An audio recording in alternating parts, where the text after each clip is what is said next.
3.1운동으로 탄생한 대한민국 임시정부. 그것은 우리 민족의 희망이었습니다. 그들은 과연 어떤 희망의 씨앗을 뿌렸을지 한번 살펴보도록 하겠습니다.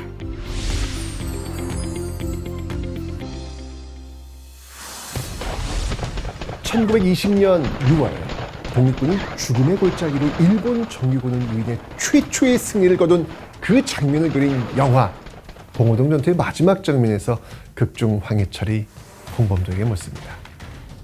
이제 어디로 갑니까? 그러자 홍범도가 이렇게 답하죠. 청산리. 정말 이게 소름 돋는 인상적인 그런 장면이었습니다. 그런데 이 영화를 만든 감독이 인터뷰에서 이렇게 이야기하더라고요. 자료 수집, 고증하는 과정에서 굉장히 다양한 난관에 봉착했다. 남아있는 사료가 거의 없었다. 독립신문 88호 기록을 근거에 만들었다.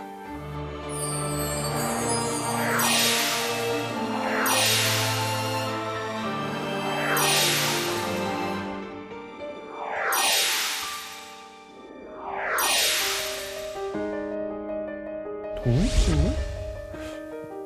과연 이 신문 무엇일까요? 독립협회의 독립신문? 가만히 있어봐. 일제강점기는 없잖아요. 네, 바로 독립운동의 소식을 전 세계에 알렸던 독립신문. 바로 대한민국 임시정부가 발간한 신문입니다. 와, 이 독립신문 덕분에 우리 이 멋진 영화 봉오동 전투를 볼 수 있게 된 겁니다.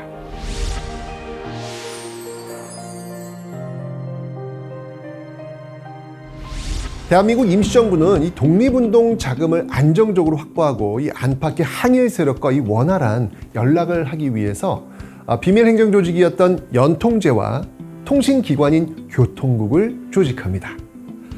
그리고 독립운동 자금을 마련하고자 이 독립공채도 발행했죠. 우리 민족은요, 독립운동의 구심점인 대한민국 임시정부의 그 지지를 아끼지 않았습니다. 국내뿐 아니고요, 해외 동포들까지 한 푼 한 푼 모은 돈을 대한민국 임시정부에 보내 독립운동에 힘을 보탰습니다.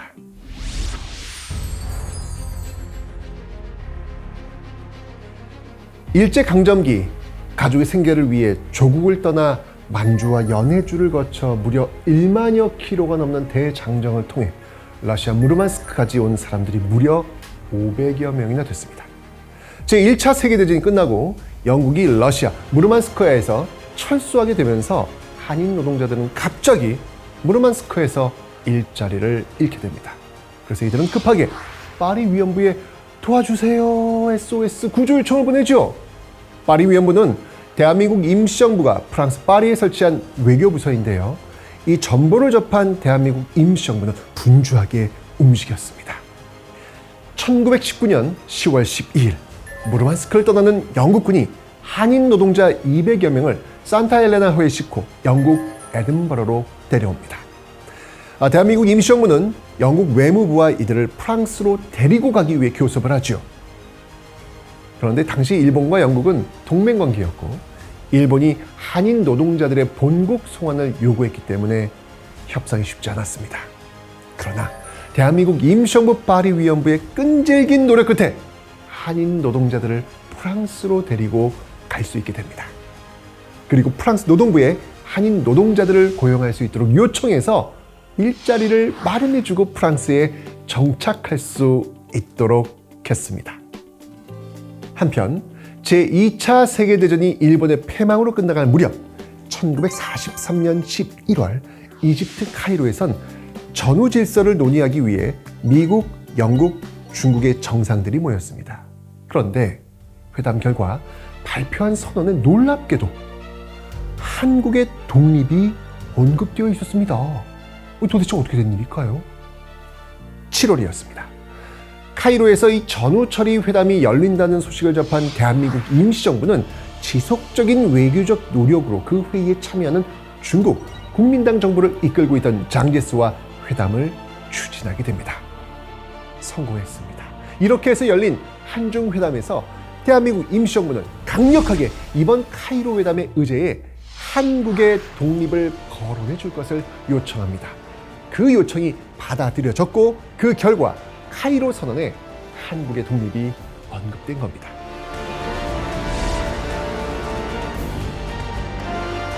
이로써 한국의 독립은 돌이킬 수 없는 사실이 된 것이죠.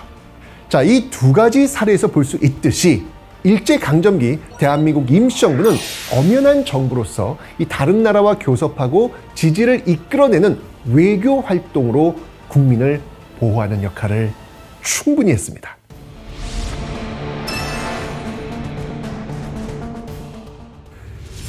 일본 항복 문서 조인식이 이루어진 미국 해군 전함 미주리오입니다.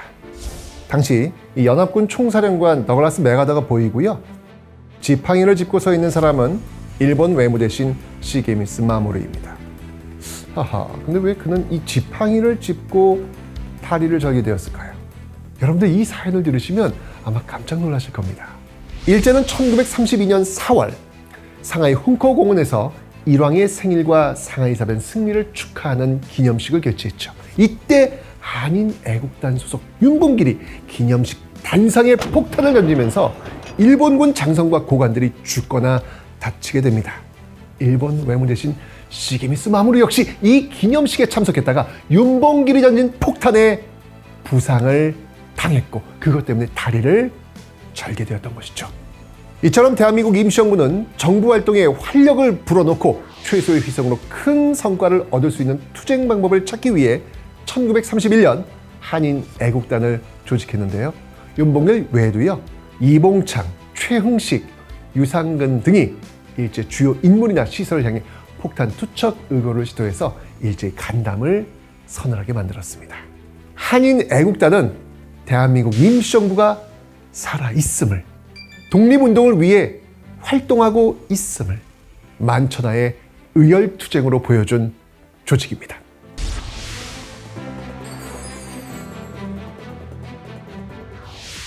제2차 세계대전이 한창이던 때 이 징병과 학도병으로 중국 전구에 끌려간 한국인들이 참 많았습니다. 이들은 일본군에 소속돼서 자신의 청춘을 바쳐야 하는 그런 현실 속에서 너무 고통스럽고 너무 괴로웠었죠.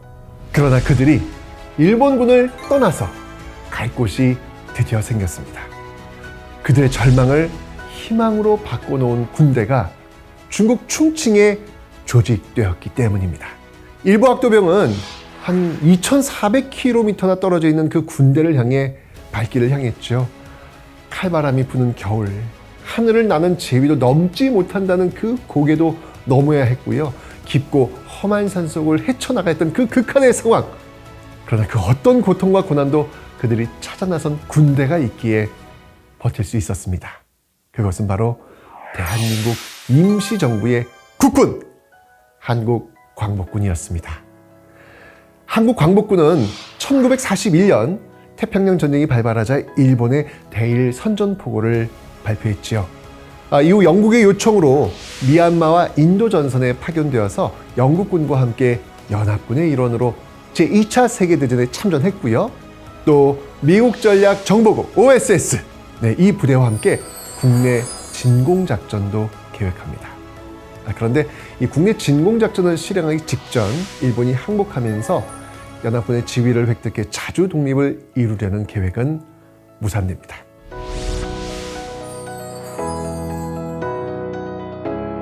여러분, 이 사진이 무슨 사진인지 아시나요?